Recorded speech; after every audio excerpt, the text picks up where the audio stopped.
لا أعبد ما تعبدون ولا أنتم عابدون ما أعبد ولا أنا عابد ما عبدتم ولا أنتم عابدون ما أعبد لكم دينكم ولي دين।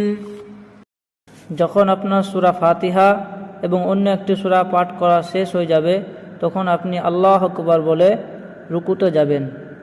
রুকুতে যাওয়ার পরে আপনি রুকুত তাসবিহ পাঠ করবেন।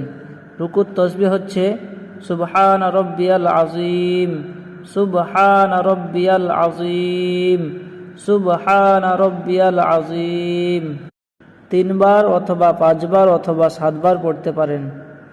তারপর আপনি সামি আল্লাহু লিমান হামিদা বলে সোজা দাঁড়িয়ে যাবেন। দাঁড়ানোর পরে আপনি রব্বানা লাকাল হামদ এই দোয়াটি পাঠ করবেন। তারপর আল্লাহু আকবার বলতে বলতে আপনি সিজদায় যাবেন। সিজদায় যাওয়ার সময় প্রথমে হাঁটু, তারপরে হাত, তারপরে নাক ও তারপরে কপাল রাখতে হবে। সিজদার সময় পায়ের আঙুলগুলি কাবামুখী করে রাখতে হবে আর হাতের পাঞ্জা দুটি 2 কানের পাশে উপুড় করে রেখে আঙুলগুলি মিলিয়ে মিলিয়ে কাবামুখী করে রাখতে হবে। তারপরে সিজদার তাসবিহ পাঠ করবেন।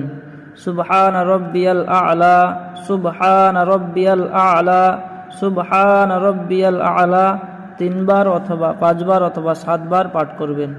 তারপর তাকবীর বলে উঠে বসবেন। তারপর পুনরায় তাকবীর বলে সিজদায় যাবেন এবং সিজদার তাসবিহ সুবহান রাব্বিয়াল আ'লা 3 বার 5 বার 7 বার পাঠ করবেন। তারপরে তাসবিহ পড়ার পরে পুনরায় আপনি সোজা হয়ে দাঁড়িয়ে যাবেন। এই হয়ে গেল আপনার 1 রাকাত নামাজ। এইভাবে দ্বিতীয় রাকাত আপনি আদায় করবেন।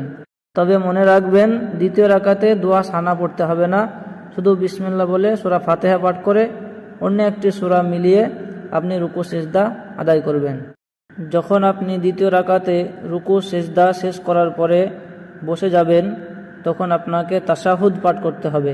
আর তাশাহুদ হচ্ছে আত-তাহিয়াতু লিল্লাহি ওয়াস-সালাওয়াতু ওয়াত-তাইয়্যিবাতু আসসালামু আলাইকা আইয়ুহান নাবিয়্যু ওয়া রাহমাতুল্লাহি ওয়া বারাকাতুহু আসসালামু আলাইনা ওয়া আলা ইবাদিল্লাহিস সালিহিন আশহাদু আল্লা ইলাহা ইল্লাল্লাহু ওয়া আশহাদু আন্না মুহাম্মাদান আবদুহু ওয়া রাসূলুহু।